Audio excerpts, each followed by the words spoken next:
Thank you. While you're working, ideally you should be able to roll the marble from your hip, and it should roll off your knee. So hips should be slightly above the knees. If you get too much like this, you really activate those hip flexors too much, and you get into that low back pain. This ball, like I said, is too small for me. When I sit on this, the marble would roll towards my crease. And if you're using a ball for a chair, make sure you're going to go one above what you would normally use to work out with.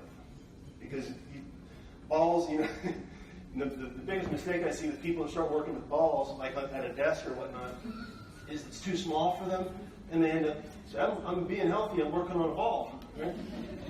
And look at me, I'm a cord, I'm burning more calories every hour. Right? In the meantime, your nervous system is going, So go a little bit bigger with the ball. And I don't recommend sitting on a ball all day, by the way. Use the ball for short periods of time, especially for women, because when you sit on a ball for long periods of time, the pelvic floor tends to stretch.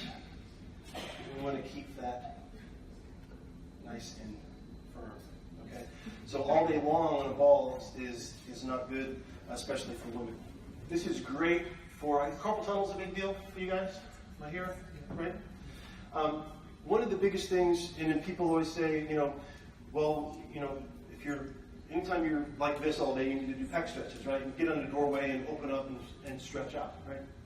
And that's one of the most incorrectly used stretches that I've ever seen, okay?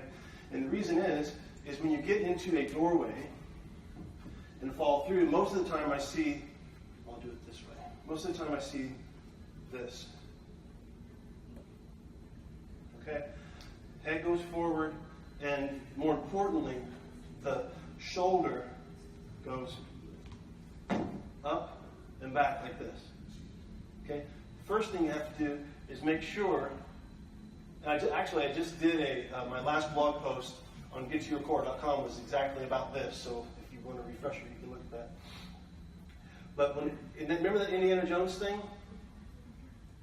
If you push, keep the intention of pushing away as you come through, it's a completely different stretch because you don't do this. See the difference? Here to here. If you stretch like this, you're going to get a little stretch through the front of your delts and maybe a little bit of your pec. But when you do like this and stretch like that, it's a nerve stretch. It opens up that median nerve all the way down to your carpal tunnel.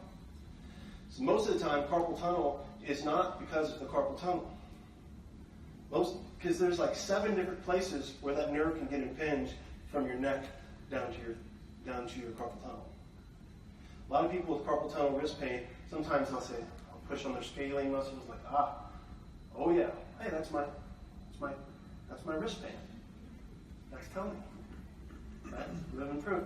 And it happens, I'm not saying it doesn't exist down here, because you can, with over time, lots of vibration, lots of overuse, that can happen. Tissue gets thick, and that also can be worked on manually. You can do, if you have carpal tunnel and you've not gone through tissue work to release the actual tissue around the tunnel, and all of it's trapped all the way up to the neck, then see somebody about that. I'd be glad to help, but just see somebody who does some good soft tissue work.